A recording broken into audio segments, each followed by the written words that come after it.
नमस्कार, आपके साथ मैं हूं गौरव अग्रवाल। फिक्र आपकी में आपका बहुत स्वागत है। उम्मीद है आप पूरे परिवार के साथ TV9 भारतवर्ष पर 9 बजे का ये न्यूज शो जरूर देख रहे होंगे। आइए सबसे पहले आपको इस वक्त की बड़ी खबरें बताते हैं। जम्मू कश्मीर के अनंतनाग में सेना का ऑपरेशन अभी भी जारी है। करीब 50 घंटों से घने जंगलों में आतंकियों की तलाश की जा रही है। आतंकियों और सुरक्षा बलों के बीच रुक रुक कर फायरिंग हो रही है। इसी बीच एक और बड़ी खबर है। शहीद कर्नल और मेजर के पार्थिव शरीर चंडीगढ़ लाए गए। चंडीगढ़ वेस्टर्न कमांड के अस्पताल में रखे गए हैं पार्थिव शरीर।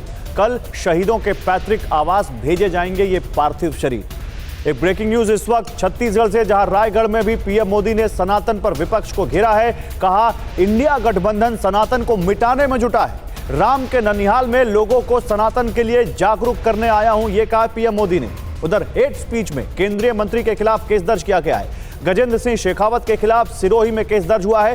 रामनवमी जुलूस पर हिंसा पथराव होने की बात कही थी गजेंद्र सिंह शेखावत ने। उधर दूसरी तरफ आजम खान के घर लगातार दूसरे दिन छापे पड़े। आज आयकर विभाग ने घर में तहखाना होने का दावा किया है। कल तीसरे दिन भी आयकर विभाग की छापेमारी जारी रहेगी। उधर अयोध्या राम मंदिर सुरक्षा समिति की बैठक हुई। राम जन्मभूमि की सुरक्षा अब एसएसएफ संभालेगी। विशेष सुरक्षा फोर्स एसएसएफ की अयोध्या में तैनाती होगी। उधर मुंबई एयरपोर्ट पर चार्टर प्लेन दुर्घटनाग्रस्त हो गया। बारिश के कारण रनवे पर विमान फिसल गया। पायलट, को पायलट समेत 8 यात्री जख्मी हो गए इस दुर्घटना में। उधर उज्जैन में महाकाल के दर्शन पर एक बड़ा फैसला लिया गया है। गर्भगृह में भारतीय परिधान में ही प्रवेश मिलेगा। जीन्स, शर्ट, पैंट में प्रवेश पर पूरी तरह से पाबंदी लगा दी गई है। महिलाओं को सिर्फ साड़ी में अंदर जाने दिया जाएगा। उधर राजस्थान से बड़ी खबर है। कल सुबह 6 बजे से राजस्थान में पेट्रोल पंप बंद रहेंगे। सांकेतिक हड़ताल के बाद अब अनिश्चितकालीन बंद का फैसला किया गया है। पेट्रोल पंप मालिकों की सरकार से पेट्रोल पर वैट की दरें कम करने की मांग है। और ब्रेकिंग न्यूज के बाद आइए आपको बताते हैं कि आज आपके लिए कौन कौन सी खबरें खास हैं। पहली खबर, क्या चीन के नए विदेश मंत्री भी गायब हो गए? शी जिनपिंग पर संदेह का सबसे नया चैप्टर आपको दिखाएंगे।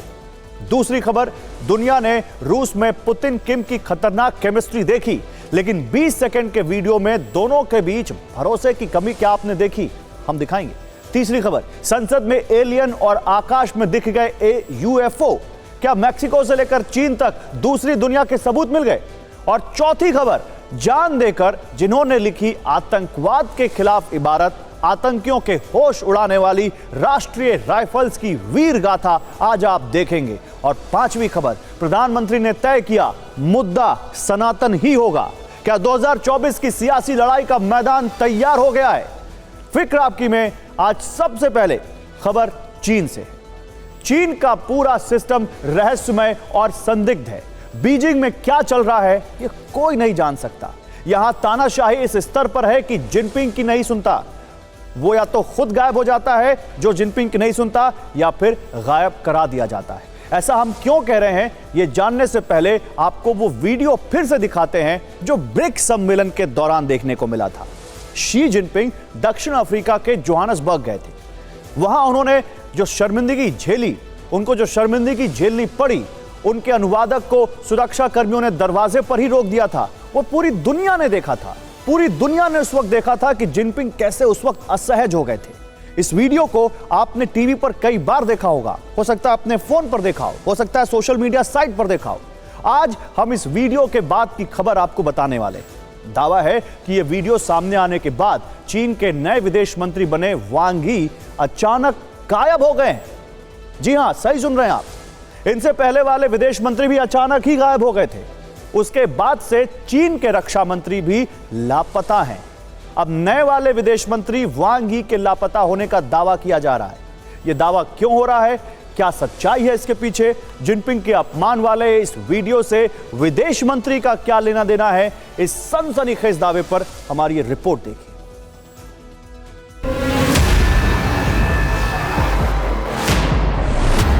ये है वांग यी। 1 महीने पहले ही शी जिनपिंग ने इन्हें अपना नया विदेश मंत्री बनाया था। विदेश मंत्री इसलिए बनाया क्योंकि इनसे पहले जो विदेश मंत्री थे किन गांग, वो अचानक गायब हो गए थे। इसके बाद अभी 2 दिन पहले खबर आई कि चीन के रक्षा मंत्री ली शांगफू अचानक लापता हो गए। अब दावा किया जा रहा है कि चीन के नए विदेश मंत्री वांग यी भी अचानक से गुम हो गए हैं। ये दावा किसने किया? तो इनसे मिलिए। ये हैं जेनिफर जेंग, न्यूयॉर्क में रहती हैं। इनकन्वीनियंट ट्रुथ्स के नाम से मीडिया और न्यूज कंपनी चलाती हैं। सोशल मीडिया एक्स पर इनके लाखों फॉलोअर्स हैं। ये जिनपिंग सरकार की सबसे बड़ी आलोचक हैं। बीजिंग से लेकर शंघाई तक की पोल खोलती रहती हैं। कोरोना काल में इन्होंने चीनी जनता पर अत्याचारों से जुड़े कई वीडियो सोशल मीडिया पर शेयर किए थे। इन्हीं जेनिफर जेंग ने अब चीन के विदेश मंत्री वांग यी के गायब होने का दावा किया है। इसके पीछे इन्होंने ब्रिक्स में जिनपिंग के इसी वीडियो को आधार बनाया। कहा कि जोहानिसबर्ग में शी जिनपिंग की बेइज्जती के बाद बीजिंग में वांग यी से कड़े सवाल पूछे गए थे। उनसे माफीनामा लिखने को कहा गया था। उन पर दबाव था कि वो ये कबूल करें कि ये उनकी नाकामी की वजह से हुआ, लेकिन वांग यी ने ऐसा करने से इनकार कर दिया और तब से वो गायब हैं। इन्होंने सोशल मीडिया पर यह दावा 13 सितंबर को रात 8 बजे के करीब किया, जिसमें उन्होंने लिखा, मेरी व्यक्तिगत राय में वांग यी के गायब होने की अफवाह संभवतः सच है। इसका कारण ये है कि वांग यी भारत में G20 सम्मेलन में चीनी प्रधानमंत्री ली कीयांग के साथ नहीं गए और न्यूयॉर्क में होने वाले UN महासभा में नहीं आएंगे। जेनिफर जेंग ने इसके बाद लिखा कि इसके अलावा पूर्व चीनी विदेश मंत्री ली झाओक्सिंग जो 16 साल से सेवानिवृत्त हैं और अब 83 वर्ष के हो चुके हैं, वांग यी की गैर मौजूदगी में उन्होंने ही हाल में 7वीं चीन ऑस्ट्रेलिया उच्च स्तरीय वार्ता में CCP का प्रतिनिधित्व किया। इसकी तस्वीर भी इन्होंने सोशल मीडिया पर पोस्ट की और इस मुलाकात की तारीख बताई 7 सितंबर। तो अब सवाल ये है कि क्या जेनिफर जेंग जो कह रही हैं वो सच है? क्या जिनपिंग ने वांग यी को भी गायब करा दिया? पड़ताल अभी बाकी है। तो कुछ लोग जेनिफर जेंग के दावे पर भरोसा कर रहे हैं, लेकिन हमने इस दावे की पड़ताल की तो हमें कुछ वीडियो दिखा। हालांकि हमारा फिर से यह मानना है कि चीन को लेकर कुछ भी सच नहीं बताया जा सकता। वहां की सारी व्यवस्था बहुत संदिग्ध है, लेकिन हमें अपनी पड़ताल में क्या मिला है आपको दिखाते हैं। ये वीडियो ध्यान से देखिए। एक दिन पहले चीन के न्यूज चैनल CCTV ने ये वीडियो अपने YouTube चैनल पर पोस्ट किया, यानी उसी दिन जब जेनिफर जेंग ने ये दावा किया कि वांग यी लापता हो गए। इस वीडियो में दिख रहा है कि वेनेजुएला के राष्ट्रपति का चीन में भव्य स्वागत किया जा रहा है। जिनपिंग अपने प्रतिनिधि मंडल से उन्हें रूबरू करा रहे हैं। वेनेजुएला के राष्ट्रपति ने सबसे पहले वांग यी से ही हाथ मिलाया। ये देखिए वो तस्वीर, जब वो वांग यी से मिल रहे थे तो जिनपिंग ठीक बगल में खड़े थे। यहाँ एक बात और बता दें कि 18 सितंबर को वांग यी की मुलाकात रूस के विदेश मंत्री सर्गेई लावरोव से मॉस्को में होने वाली है। रूस के विदेश मंत्रालय ने 13 सितंबर को ही इसकी जानकारी सोशल मीडिया हैंडल एक्स पर पोस्ट की है। दोनों के बीच द्विपक्षीय मुद्दों पर बातचीत होनी है। इसके अलावा खबरें ये भी हैं कि अमेरिकी स्टेट डिपार्टमेंट के प्रवक्ता ने मीडिया को जानकारी दी है कि इस साल के अंत में अमेरिकी विदेश मंत्री ब्लिंकन की मुलाकात वांग यी से होने की उम्मीद है। यानी हमारी पड़ताल में ये बात साफ हुई कि वांग यी गायब नहीं हुए, बल्कि वो सार्वजनिक तौर पर नजर आ रहे हैं, जिनपिंग के साथ दिख रहे हैं। आगे उनकी विदेश यात्राएं भी होने वाली हैं और सामाजिक कार्यकर्ता जेनिफर जेंग का ये दावा कि वांग यी लापता हैं पूरी तरह से गलत मालूम होता है। तो वांग यी दिखे, लेकिन वर्ल्ड मीडिया में यह खबर चर्चा का विषय है कि वो लापता है। लेकिन जिनपिंग अपने ही देश में लगातार आलोचना का शिकार हो रहे हैं। बौखलाहट में वो अपनी हरकतों से अब पार्टी के अंदर ही आलोचना झेल रहे हैं। निकेई एशिया की एक रिपोर्ट के मुताबिक चंद रोज पहले जिनपिंग से सीनियर नेताओं ने कहा कि अगर राजनीतिक, आर्थिक और सामाजिक उथल पुथल ऐसे ही चलती रही और कोई प्रभावी उपाय नहीं किए गए तो फिर हम लोगों का भरोसा खो देंगे। इससे शासन खतरे में आ जाएगा। सीनियर लीडर्स ने जिनपिंग से यह भी कहा कि वो और ज्यादा उथल पुथल बर्दाश्त नहीं कर सकते। लेकिन सवाल यह है कि क्या कम्युनिस्ट पार्टी में सर्वोच्च पद पर बैठे जिनपिंग पर इसका कोई असर हुआ? क्योंकि 2 दिन पहले ही यह खबर भी आई कि बीजिंग में बड़े पैमाने पर रक्षा मंत्रालय के टॉप अधिकारियों की गिरफ्तारी हुई है। गिरफ्तार किए गए लोगों में रक्षा विभागों के कई प्रमुख शामिल हैं। चाइना नॉर्थ इंडस्ट्रीज कॉरपोरेशन के चेयरमैन ली शिक्वान को गिरफ्तार किया गया है। China aerospace science and industry corporation के चेयरमैन युआन जे की गिरफ्तारी हुई है। चाइना एविएशन इंडस्ट्री कॉरपोरेशन के चेयरमैन तान रईसोंग को भी गिरफ्तार किया गया है। जिनपिंग उसी ढर्रे पर चल रहे हैं जिस पर पुतिन चल रहे हैं। पुतिन को अपने करीबियों तक पर भरोसा नहीं है और यही हाल जिनपिंग का भी है। और सिर्फ करीबी ही नहीं, पड़ोसी मुल्कों के खिलाफ भी वो साजिशें रचते रहते हैं। चीन के प्रीमियर ली क़ियांग G20 समिट में हिस्सा लेने दिल्ली आए थे तो उनके प्रतिनिधि मंडल के साथ एक रहस्यमयी बैग था जो दिल्ली के होटल ताज में विवाद का विषय बन गया। इस बैग की मिस्ट्री अब तक अनसुलझी है। सवाल है कि आखिर उस बैग में ऐसा क्या था जिसे चीन के अधिकारी सबसे छिपा कर रखना चाहते थे।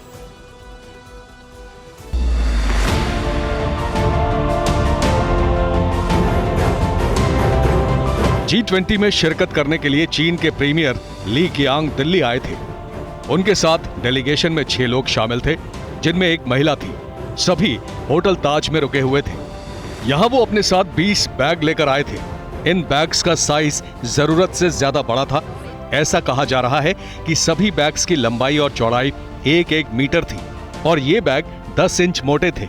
TV9 भारतवर्ष को एक्सक्लूसिव जानकारी मिली है कि शुरुआत में होटल ताज में उनके बैग को स्कैन कराकर जांच करने के लिए कहा गया था, लेकिन चीन के अधिकारियों ने ऐसा करने से साफ इनकार किया। होटल स्टाफ ने उन्हें तब वो बैग अंदर ले जाने दिया, लेकिन बाद में इसकी सूचना भारतीय सुरक्षा अधिकारियों को दी। इसके बाद उन सभी की निगरानी शुरू हुई। जिस कमरे में चीन के अधिकारी रुके थे उसके ठीक बाहर 3 सुरक्षा कर्मियों को तैनात किया गया। उनकी ड्यूटी हर घंटे बदली जा रही थी। 12 घंटे की जद्दोजहद के बाद चीन के प्रतिनिधि इन संदिग्ध बैग को भारत में अपने दूतावास ले जाने पर राजी हुए। जब वो ये बैग चीन के एम्बेसी ले जा रहे थे तो उस दौरान उनके साथ एक स्पेशल टीम भेजी गई थी।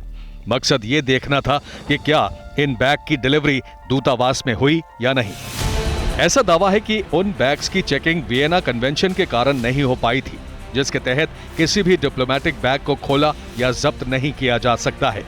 लेकिन भारतीय एजेंसियों ने संदिग्ध बैग के बारे में बाद में पता लगाने की कोशिश की। इस बात की पड़ताल अब भी जारी है कि क्या बैग में ऑफ द एयर किस्म के निगरानी और जैमिंग डिवाइस थे। असल में एक चीनी इलेक्ट्रॉनिक कंपनी जासूसी के लिए इस तरह के सिग्नल इंटेलिजेंस इकट्ठा करने वाले डिवाइस की सप्लाई करती है। और इसका पता इसलिए भी चलना चाहिए क्योंकि चीनी प्रीमियर जिस ताज होटल में रुके थे उसमें ब्राजील के राष्ट्रपति भी ठहरे थे और यहां से कुछ ही दूरी पर होटल ITC मौर्या में अमेरिकी प्रेसिडेंट जो बाइडेन रुके हुए थे। और चीन की जासूसी वाली कोशिशें कैसी होती हैं ये दुनिया जानती है। तो चीन को लेकर क्या क्या बातें हो रही हैं ये तो आपने जान लिया। अब जानिए कि रूस और उत्तर कोरिया दोनों मिलकर कौन सा विनाशक प्लान बना रहे हैं।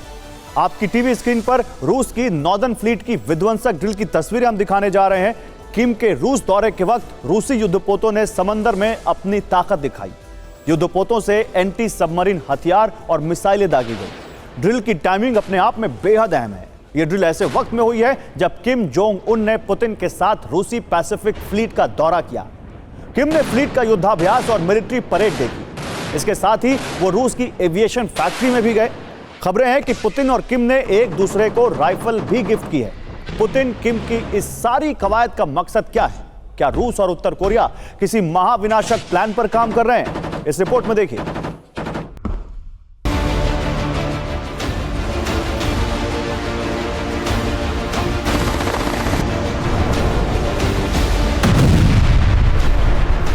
किम के दौरे के वक्त रूस ने अपनी आसमानी ताकत दिखाई। मॉस्को ब्रिगेड ने यूक्रेनी ठिकानों पर हेलीकॉप्टर से विध्वंसक हमले किए। अटैक हेलीकॉप्टर ने यूक्रेन के कई इलाकों पर मिसाइल गिराई। रूस के रक्षा मंत्रालय ने इसका वीडियो भी जारी किया है। रूस ने ये एयर स्ट्राइक ऐसे वक्त में की है जब किम ने पुतिन के साथ एविएशन फैक्ट्री का दौरा किया है।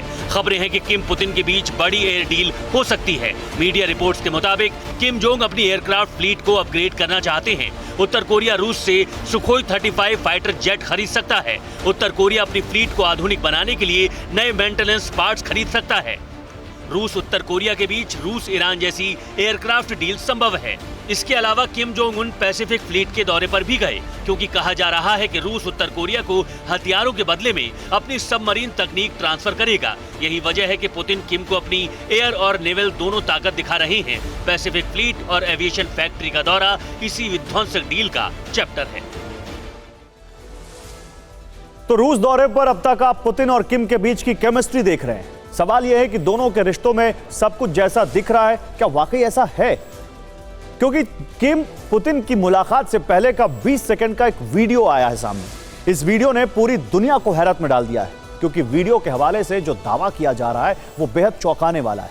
क्या है वो दावा, अब इस रिपोर्ट में देखिए।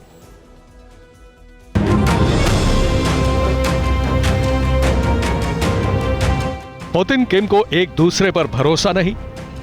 पुतिन से मुलाकात में किम जिस कुर्सी पर बैठे, अब उस कुर्सी ने ही दोनों की दोस्ती के जोड़ को हिला दिया है। वीडियो में दिख रही कुर्सी की कहानी जब आप सुनेंगे तो यकीनन चौंक जाएंगे, क्योंकि इस कुर्सी में पुतिन और किम की दोस्ती का असल सच छिपा है। रूस से सामने आया 20 सेकंड का यह वीडियो इसकी तस्दीक कर रहा है। दरअसल ये वीडियो पुतिन किम की मुलाकात से पहले का है। स्टेज पर 2 कुर्सियां रखी गई थी। वीडियो में जिस कुर्सी की सुरक्षा पड़ताल चल रही है उस पर उत्तर कोरिया के तानाशाह किम जोंग को बैठना था। इससे पहले कि किम कुर्सी पर आकर बैठते, किम के सुरक्षा कर्मी यहां पहुंचे और उन्होंने कुर्सी के हर हिस्से की पूरी बारीकी से पड़ताल की। सफेद ग्लव्स पहने सुरक्षा कर्मी ने सफेद रंग के कपड़े से पूरी कुर्सी को साफ किया। सुरक्षा के लिहाज से पूरी तसल्ली होने के बाद ही वो यहां से बाहर गए। इस वीडियो का आगे का हिस्सा और हैरान करने वाला है। जब किम के सुरक्षा कर्मी अपने लीडर की कुर्सी की पड़ताल कर रहे थे, पुतिन के सिक्योरिटी गार्ड भी वहां पहुंचे। इनमें से एक सिक्योरिटी गार्ड पुतिन की कुर्सी पर जा बैठा, क्योंकि उससे पुतिन की कुर्सी के साथ भी छेड़छाड़ का शक हुआ। अब इस वीडियो के सामने आने के बाद विदेशी मीडिया में हलचल तेज है कि किम और पुतिन को एक दूसरे पर भरोसा नहीं है, क्योंकि किम पुतिन को अच्छा दोस्त मानते हैं तो उनकी सुरक्षा पर उन्हें भरोसा क्यों नहीं। किम मेहमान के तौर पर रूस के दौरे पर गए हैं तो पुतिन की टीम ने उनके सुरक्षा कर्मियों पर शक क्यों किया? इसके अलावा वीडियो पर कुछ और थ्योरी भी सामने आ रही है। किम पुतिन की मुलाकात स्पेस पोर्ट वोस्तोचनी कॉस्मोड्रोम पर हुई, लिहाजा रेडिएशन के खतरे को देखते हुए कुर्सी साफ की गई। अंतर्राष्ट्रीय समुदाय का दावा है कि पुतिन अपने दुश्मनों और छोड़े गए दोस्तों के खिलाफ घातक एजेंट्स नोविचोक और पोलोनियम 210 का जहर देने में इस्तेमाल करते रहे हैं। इस आशंका के मद्देनजर कुर्सी को चेक किया गया। किम के सुरक्षा कर्मियों ने कुर्सी की इसलिए पड़ताल की कि वो ये तसल्ली करना चाहते थे कि कुर्सी किम का वजन संभालने में सक्षम है या नहीं। हालांकि दूसरी थ्योरी में दम ज्यादा नजर आता है, जो पुतिन किम की दोस्ती में भरोसे की कमी को दिखाता है। तो पुतिन किम में भरोसे की कमी का एक और सबूत बुधवार को ही सामने आया। स्पेस पोर्ट पर जब पुतिन और किम की मुलाकात हो रही थी, पुतिन और किम दोनों हाथ मिला रहे थे, तभी उत्तर कोरिया की सेना के एक जनरल वहां आने की कोशिश करते दिखे, लेकिन सुरक्षा घेरा बनाए रूसी अधिकारियों ने उन्हें आगे बढ़ने से रोक दिया। इसके बाद पुतिन किम को स्पेस पोर्ट के अंदर ले गए। क्या पुतिन को किम के जनरल पर भरोसा नहीं था? किम के रूस दौरे पर उनकी बहन किम यो जोंग भी उनके साथ हैं। भाई बहन की यह जोड़ी दुनिया में अपने विध्वंसक इरादों के लिए कुख्यात है। अंगारा स्पेस रॉकेट कॉम्प्लेक्स में किम के दौरे के वक्त भी किम यो जोंग साथ साथ रहीं। किम ने यहां की विजिटर्स बुक में अपना संदेश लिखा। वो जब संदेश लिख रहे थे तो उस समय उनकी बहन किम यो जोंग उनके साथ ही नजर आई। किम की बहन को उत्तर कोरिया के शासन में बहुत ताकतवर माना जाता है। इसी अप्रैल महीने में अमेरिका दक्षिण कोरिया के बीच परमाणु समझौते पर उन्होंने विध्वंस की चेतावनी दी थी। तो क्या किम के साथ उनकी बहन का रूस आना दुनिया के किसी नए खतरे की घंटी है?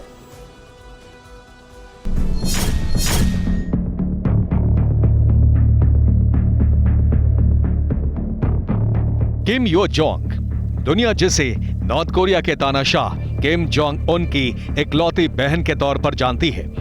किम यो जोंग साई की तरह हमेशा अपने भाई के साथ रहती हैं। रूस दौरे की ये तस्वीरें इसकी तस्दीक करती हैं। इससे पहले भी जब किम की पूर्व अमेरिकी राष्ट्रपति ट्रंप से मुलाकात हुई, किम यो जोंग उनके साथ दिखी। किम जोंग का मिसाइल प्रेम दुनिया जानती है।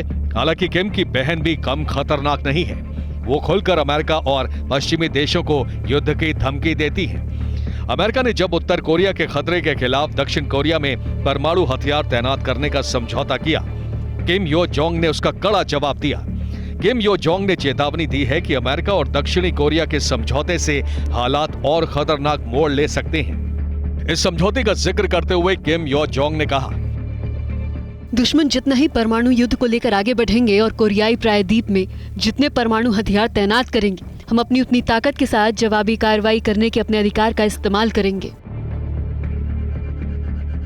दावा किया जाता है कि किम हर फैसला अपनी बहन की सलाह से लेते हैं, यहाँ तक कि उनके कपड़े भी उनकी बहन तय करती है। ऐसे में किम यो जोंग का किम जोंग के साथ रूस में होना अमेरिका और पश्चिमी देशों के लिए किसी खतरे से कम नहीं है। और अब एक चौंकाने वाली खबर जिसने पूरी दुनिया में नई बहस छेड़ दी है।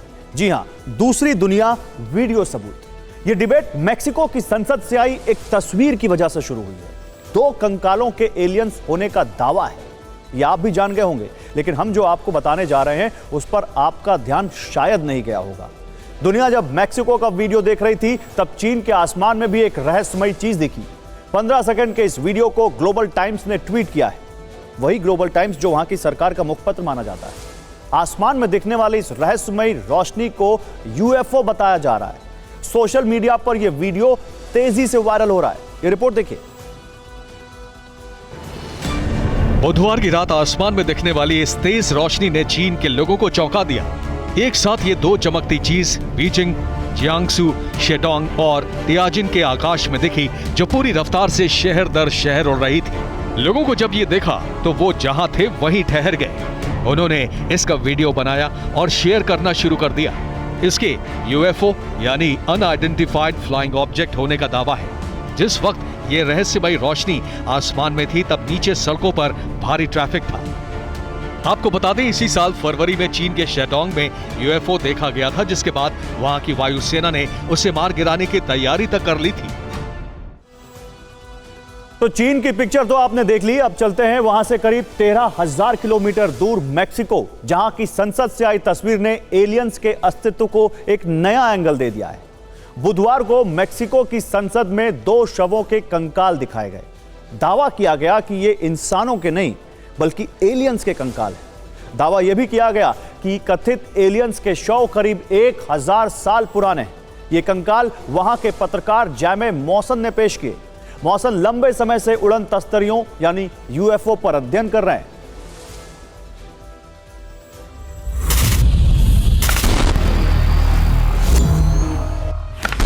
क्या एलियन का अस्तित्व है?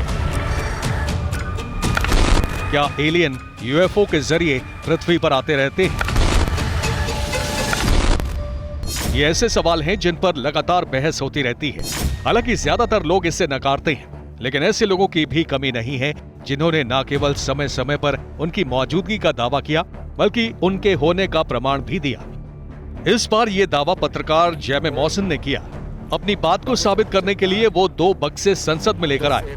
एक एक कर जब उनके ढक्कन खोले गए तो पूरी संसद सन्न रह गई। मिस्र की ममी जैसे नजर आ रहे इन कंकालों को एलियंस कहा जा रहा है। जो कथित एलियन मेक्सिको की संसद में पेश किए गए, उनकी बनावट भी देख लीजिए। इनका सिर चपटा, कान लंबे, गर्दन लंबी, हाथ पांव में 3-3 उंगलियां। डीएनए का पता नहीं। आनुवांशिक संरचना इंसानों से 30% अलग और पेट में अंडे होने की बात कही गई। इन कथित एलियन के शवों को पेश करने वाले पत्रकार जैमे मौसन ने बताया कि ऐसे 14 कंकाल मिले हैं। ये नॉन ह्यूमन है, जिनका ताल्लुक हमारे इंसानी विकास से नहीं है। ऐसे करीब 14 कंकाल मिले हैं। कार्बन डेटिंग से पता लगा है कि ये 1000 साल पुराने हैं। ये 17 मिलियन साल पुराने वो जीव हो सकते हैं जब इंसान का अस्तित्व ही नहीं था। ये वो प्राणी नहीं है जो यूएफओ के मलबे के बाद पाए गए थे। वे डाइटम खदानों में पाए गए और बाद में जीवाश्म बन गए। दावा है कि ये कंकाल पेरू की एक खदान से हासिल किए गए। मेक्सिको के लिए यह घटना इतनी बड़ी थी कि इसका लाइव टेलीकास्ट किया गया, जिसे लाखों लोगों ने देखा। ऐसा पहली बार है जब किसी संसद में कथित एलियन इस तरह पेश किए गए। तो वाकई देखने में अजीब है ना। वैसे मेक्सिको की संसद में पेश कंकालों को एलियन कहने का क्या आधार है, यह भी आपके लिए जानना जरूरी है। इसकी आकृति बेशक इंसानों से मिलती जुलती है, लेकिन डीएनए पूरी तरह से अलग है। पेट में जो धातुएं मिली वो इंसान के शरीर में मौजूद ही नहीं होती, और आकृति का साइज छोटा होने की वजह से इसे मम्मी भी नहीं माना जा सकता। मैक्सिकन संसद में कंकाल पेश होने के बाद इस पर चर्चा हुई। सरकार से अपील की गई कि एलियंस पर बड़े अध्ययन को मंजूरी दी जाए। जब ये कथित एलियंस संसद में पेश किए गए तब वहां अमेरिकी नेवी के पूर्व पायलट रायन ग्रेव्स भी मौजूद थे। ग्रेव्स ने अमेरिकी संसद में यूएफओ के दिखने पर अपना पक्ष रखा था। हालांकि अमेरिकी सरकार ने उनकी थ्योरी खारिज कर दी थी। सवाल यह है कि क्या पृथ्वी से बाहर भी कोई दुनिया है, और क्या अमेरिका के पास इस रहस्य को लेकर कोई पुख्ता जानकारी है जिसे वो छिपा रहा है? ये रिपोर्ट देखिए।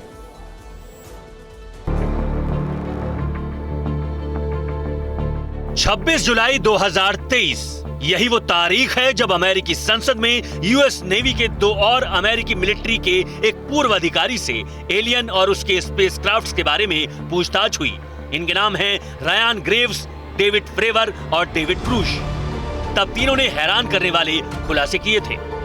सेना में रहे इन तीनों अफसरों ने एक सुर में कहा था कि उनका सामना एलियन के यान से हुआ, और तब उन्होंने उनका पीछा भी किया था। पूछताछ के दौरान अमेरिकी संसद में क्रूश ने दावा किया कि अमेरिकी सरकार के पास एक क्रैश एलियन स्पेसक्राफ्ट और एलियन के अवशेष हैं जो संभवतः उसका पायलट था। इसकी जानकारी जुटाने के लिए रिवर्स इंजीनियरिंग पर सीक्रेट रिसर्च चल रही है, लेकिन इसकी जानकारी छिपाई जा रही है।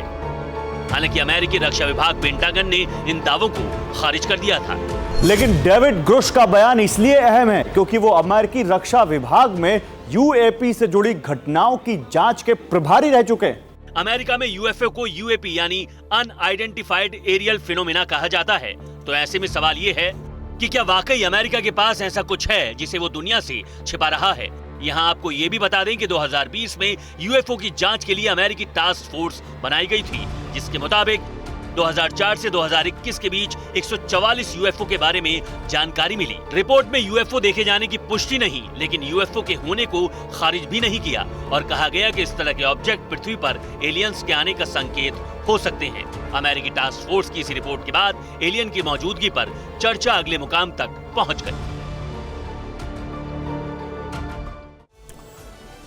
तो आपको बता दें कि आज से 3 साल पहले अमेरिकी रक्षा मंत्रालय पेंटागन ने अपने फाइटर पायलट्स की बातचीत का एक वीडियो जारी किया था, जिसमें वो यूएफओ का पीछा करते देखे गए। इस वीडियो में उनकी आपस की बातचीत भी रिकॉर्ड हुई थी। ये वो वीडियो है जो पहले लीक हो गए थे। इन वीडियो में यूएफओ हवाई स्टंट करते दिखे, जो दुनिया में अभी मौजूद किसी टेक्नोलॉजी से संभव नहीं है। उनकी रफ्तार बहुत तेज थी। अब आप यूएस नेवी के उन फाइटर पायलट्स की बात सुनिए जिन्होंने इसे रिकॉर्ड किया था। ये बातचीत फिल्म से भी ज्यादा हैरान करने वाली है। तो अब से कुछ देर पहले अमेरिकी स्पेस एजेंसी नासा ने यूएफओ, जिसे अमेरिका में यूएपी कहा जाता है, उस पर अपनी रिपोर्ट दी है।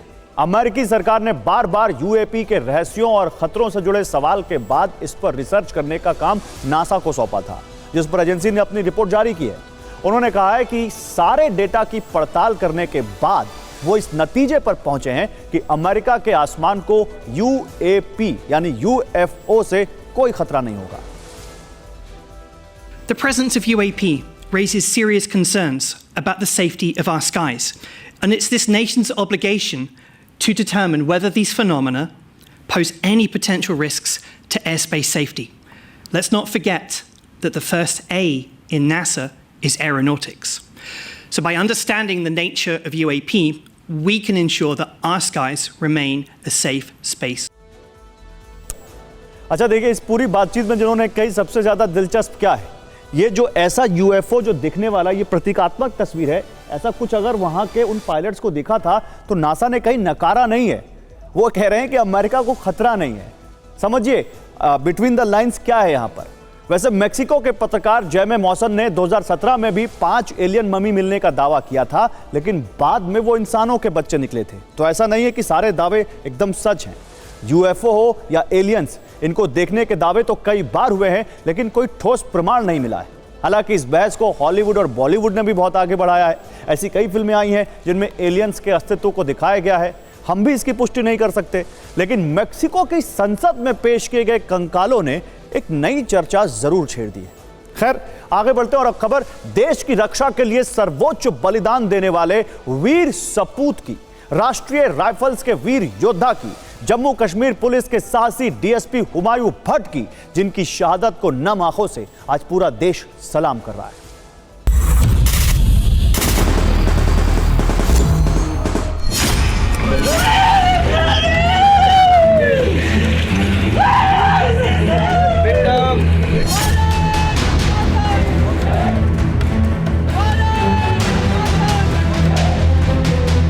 बच्चे हुण कित्थों पापा पापा कहणगे कित्थों।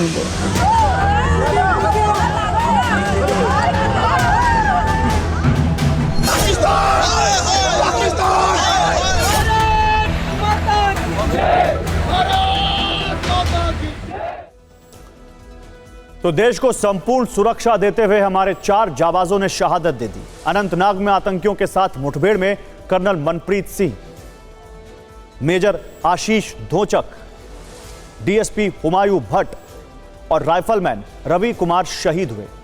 इनमें से कर्नल मनप्रीत सिंह और मेजर आशीष धोचक 19 राष्ट्रीय राइफल से थे। राष्ट्रीय राइफल्स के कर्नल मनप्रीत सिंह को 2 साल पहले ही उनकी वीरता के लिए सेना मेडल से नवाजा गया था। उनके पिता भी आर्मी में थे, जबकि मेजर आशीष धोचक को इसी साल सेना मेडल से सम्मानित किया गया था। राष्ट्रीय राइफल्स में देश के लिए इनके समर्पण का जज्बा हिमालय की ऊंचाइयों को छूता था।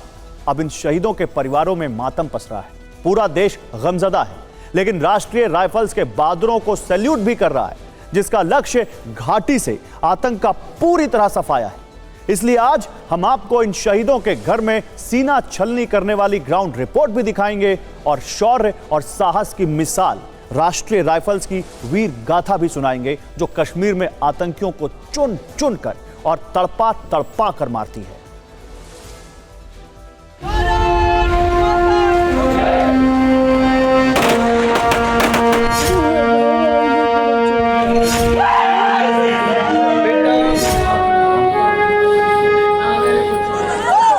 मनप्रीत देश की रक्षा करते हुए शहीद हो गए। दिल को चाक करने वाली ये खबर आने के बाद से ही कर्नल मनप्रीत सिंह की मां का कलेजा फटा जा रहा है। आंखों के आंसू हैं कि थम ही नहीं रहे। वो बार बार बेसुध भी हो रही हैं, लेकिन बेटे को देश की सेवा के लिए समर्पित करने का फैसला भी उन्हीं का था। मेरा मनप्रीत कर्नल शहीद हो गया, मेरे दिल का टुकड़ा शहीद हो गया। 40 साल उम्र थी हले ओदी, बच्चे भी छोटे, बच्चे हुण कित्थों पापा पापा कहणगे कित्थों।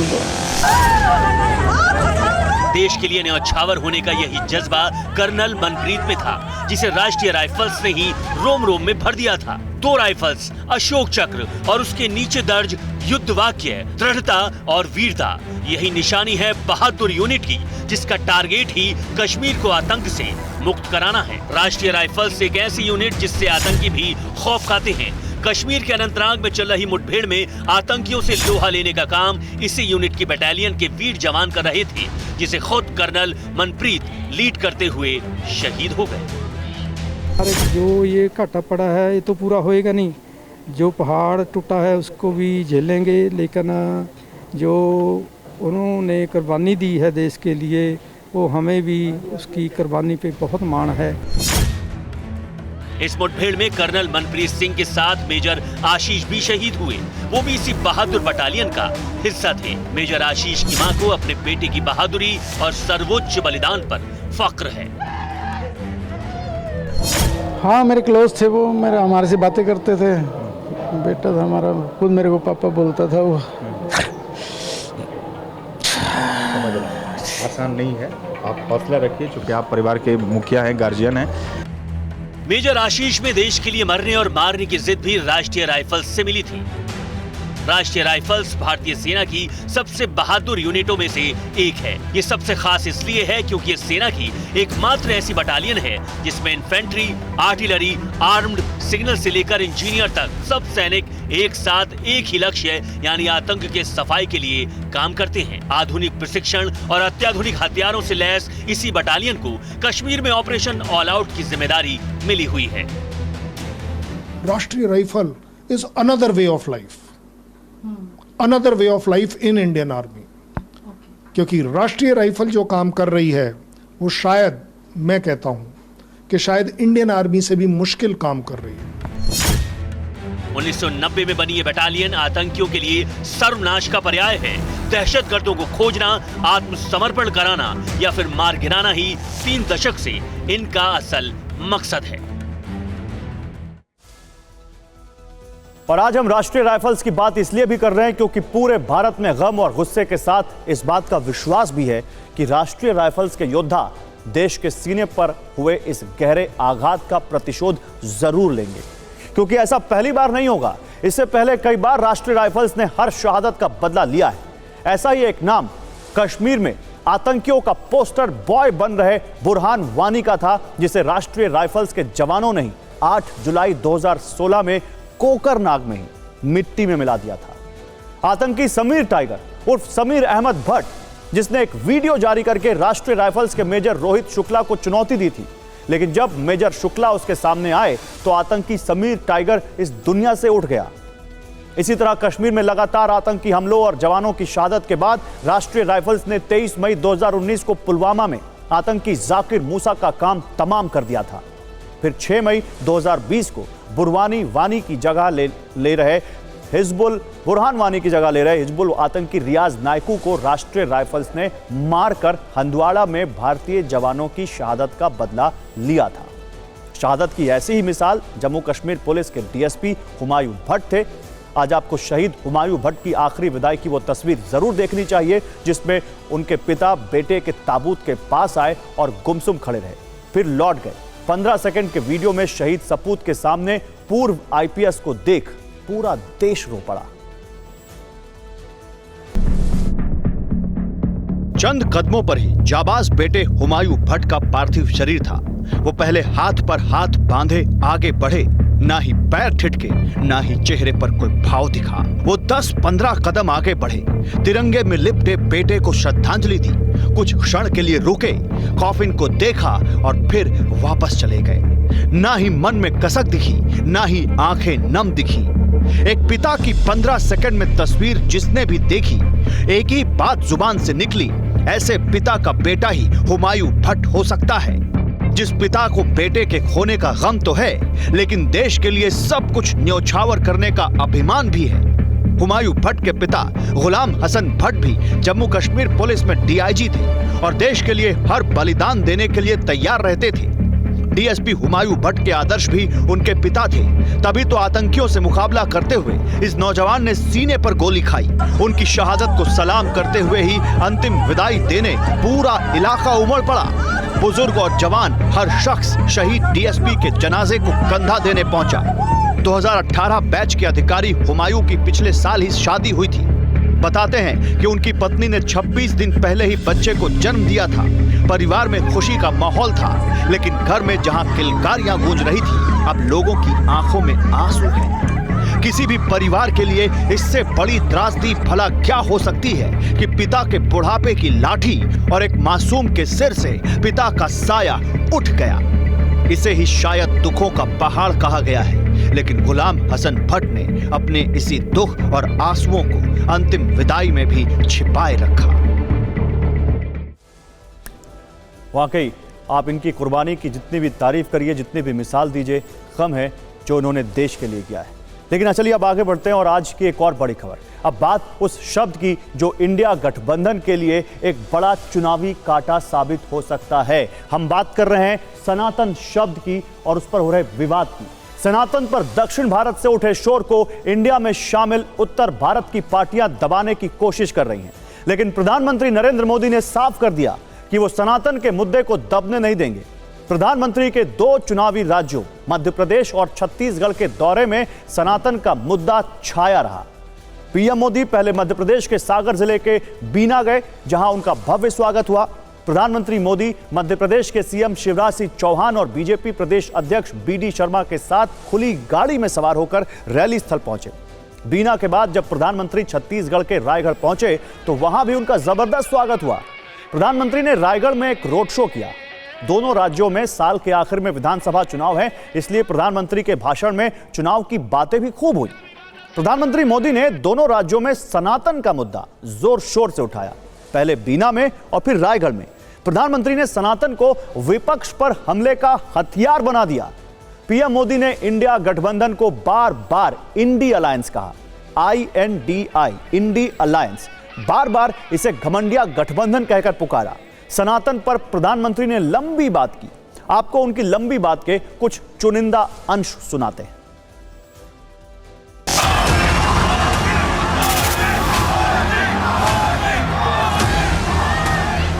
एक घमंडिया गठबंधन की नीति है भारत की संस्कृति पर हमला करने की। इंडी अलायंस घमंडिया गठबंधन की नीयत है भारत को जिस विचारों ने, जिस संस्कारों ने, जिस परंपराओं ने हजारों वर्ष से जोड़ा है, उसे तबाह कर दो।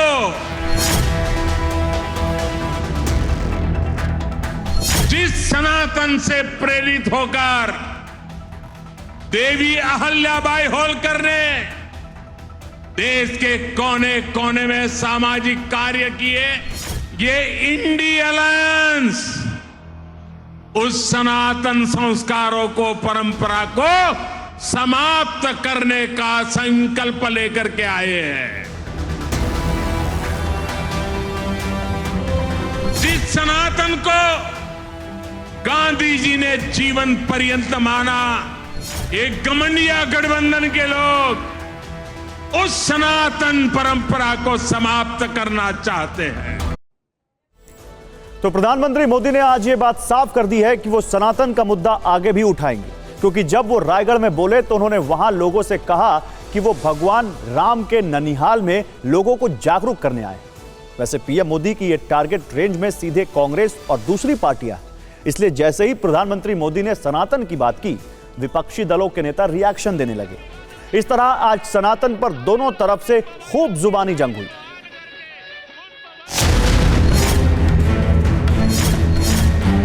जो तमिलनाडु में डीएमके के मुख्यमंत्री है, उन्होंने अपने तमाम कैडर को एक वक्तव्य दिया है।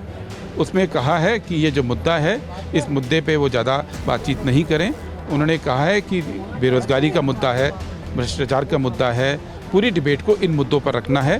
सनातन धर्म को जड़ से खत्म करने का जो संकल्प लेके ये घमंडिया गठबंधन के लोग चले, उनको इतना ही कहना चाहता हूँ, आप संविधान का भी उल्लंघन कर रहे हो, बाबा साहब अंबेडकर का अपमान कर रहे हो और 140 करोड़ भारतवासियों को भी नीचा दिखाने का काम कर रहे हो। और अब फिक्र आपकी में एक खतरनाक वायरस की बात करते हैं जो लोगों की फिक्र बढ़ा रहा है। केरल में तेजी से फैल रहे निपाह वायरस ने चिंता बढ़ा दी है। अब तक निपाह वायरस से राज्य में 2 लोगों की मौत हो चुकी है। ये दोनों मौत कोझिकोड में हुई हैं। इस वक्त केरल में निपाह वायरस से संक्रमित लोगों की संख्या 3 है, जिनमें एक 9 साल का बच्चा भी है जो आईसीयू में भर्ती है। निपाह वायरस से संक्रमित होने वालों में सबसे नया केस एक हेल्थ वर्कर का है। निपाह वायरस के केस बढ़ने के बाद केरल और केंद्र सरकार अलर्ट हैं। आज सेंट्रल हेल्थ टीम केरल के कोझिकोड पहुंची। सेंट्रल हेल्थ टीम कोझिकोड जिला प्रशासन के साथ बैठक करेगी। कल कोझिकोड मेडिकल कॉलेज की एक टीम ने निपाह वायरस की जांच के लिए सुपारी और अमरूद के सैंपल लिए थे। कोझिकोड में 14 और 15 सितंबर को स्कूल कॉलेज बंद हैं। केरल में निपाह वायरस के मामले बढ़ने से लोगों में घबराहट है। हालांकि केरल सरकार कह रही है कि लोगों को परेशान होने की जरूरत नहीं है। आज केरल की स्वास्थ्य मंत्री वीना जॉर्ज ने विधानसभा में कहा, निपाह वायरस को लेकर आशंकित होने की जरूरत नहीं है, लोग सावधानी बरतें, हम सब मिलकर इस मामले से निपट लेंगे। केरल सरकार भले ही कुछ भी कहे, लेकिन लोग पिछले अनुभवों को अब तक नहीं भूले। 2018 में भी केरल में निपाह वायरस फैला था, तब राज्य में 17 लोगों की मौत हो गई थी। इस बार अभी तक 2 लोगों की मौत हुई है, इसलिए लोगों के मन में कई तरह की आशंकाएं हैं। लेकिन एक सवाल यह भी पूछा जा रहा है कि आखिर सबसे पहले केरल में ही क्यों कोरोना वायरस का अटैक हुआ और अब निपाह वायरस फैल रहा है? क्या इसकी कोई खास वजह है? आपको एक रिपोर्ट दिखाते हैं। 30 जनवरी 2020 ये वो तारीख है जब देश में कोरोना का पहला मामला सामने आया था। कोरोना का एक केस दक्षिणी केरल में सामने आया था। अब निपाह वायरस का कनेक्शन भी केरल से जुड़ रहा है। इसलिए सवाल पूछे जा रहे हैं कि आखिर वो कौन सी बात है जिसके कारण केरल में वायरस का संक्रमण तेजी से फैलता है। ये सारी जूनोटिक डिजीज है, मतलब जानवरों से जो है ह्यूमन में आता है। तो जहाँ भी इसका इंट्रैक्शन होगा, मेट्रोज में अगर आप करें, दिल्ली मुंबई सबकी बात करें, आबादी तो घनी है, लेकिन यहाँ पे जानवरों से इंट्रैक्शन जो है ह्यूमन का कम होता है। ज़्यादातर लोग हैं, जानवर कम हैं। अगर आप वहाँ पे देखें तो जानवर ज़्यादा हैं, अच्छे खासे हैं। ऑलमोस्ट हर घर में आपको कैटल मिल सकते हैं, उनसे इंट्रैक्शन ज़्यादा है। प्लस दूसरा जो है फॉरेस्ट, जहाँ जहाँ भी फॉरेस्ट होता है, जैसे बहुत सी बीमारियाँ जो हैं अफ्रीकन कंट्री में इसलिए रिपोर्ट होती हैं कि वहाँ पे फॉरेस्ट ज़्यादा है और इनके लिए अच्छा एक हैबिटेट रहता है जहाँ पे वो रहते हैं, ये जानवर रहते हैं। केरल को लेकर एक बात और कही जाती है, यहाँ के लोग बड़ी संख्या में विदेशों में नौकरी करते हैं, इसीलिए अलग अलग देशों से आवाजाही लगी रहती है। इसके साथ साथ बड़ी संख्या में सैलानी भी आते हैं। एक्सपर्ट्स के मुताबिक यह वायरस फैलने की एक बड़ी वजह हो सकती है। हालांकि ये बात चौंकाने वाली है, पर कम्युनिटी मेडिसिन के प्रोफेसर डॉक्टर संजय राय के मुताबिक केरल में वायरल इन्फेक्शन के सबसे पहले मामले सामने आने की एक वजह वहां की स्वास्थ्य व्यवस्था भी है।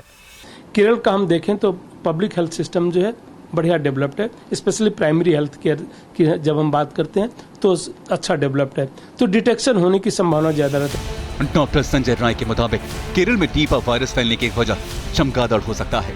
चमगादड़ जब खजूर के पास जाता है तो वहां अपना सलाइवा छोड़ता है और जब इसके संपर्क में इंसान आता है तो बीमारी इंसान तक पहुंच जाती है। वैसे आपको एक तस्वीर दिखाते हैं। केरल में लॉकडाउन तो नहीं लगा है, लेकिन हालात कुछ वैसे ही नजर आ रहे हैं इस वायरस के फैलने के बाद। ये तस्वीर आपके सामने है, आप देख सकते हैं सड़कों पर अमूमन जितनी भीड़ दिखती है वो भीड़ अब नहीं दिख रही है। खैर आइए अब दिखाते हैं आपको राज्यों की वो 9 बड़ी खबरें जो दिन भर आपने कहीं नहीं देखी होंगी। मुंबई एयरपोर्ट के रनवे पर चार्टर्ड प्लेन फिसल गया। प्लेन 2 हिस्सों में टूट गया। हादसे के बाद कुछ देर के लिए रनवे भी बंद हो गया।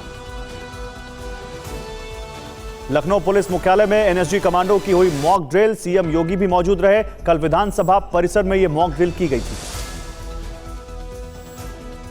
उत्तर प्रदेश के गाजियाबाद में फ्लाईओवर से नीचे गिरी एक बस, 20 से 25 लोगों को गंभीर चोटें आई हैं। दिल्ली मेरठ एक्सप्रेसवे के मसूरी थाना क्षेत्र की यह घटना है।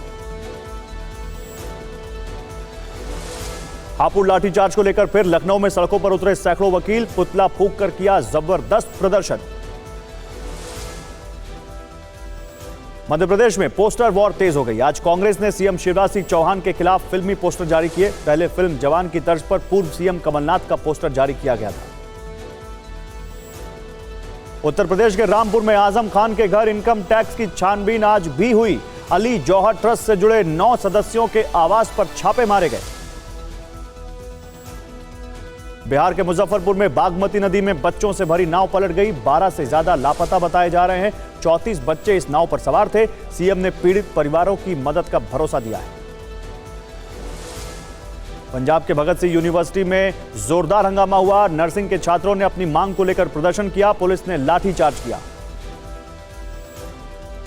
और जम्मू कश्मीर के हंदवाड़ा में एक हाईवे पर संदिग्ध बैग मिला। ट्रैफिक को रोका गया। सेना ने बैग में मिली आईईडी को नष्ट कर दिया।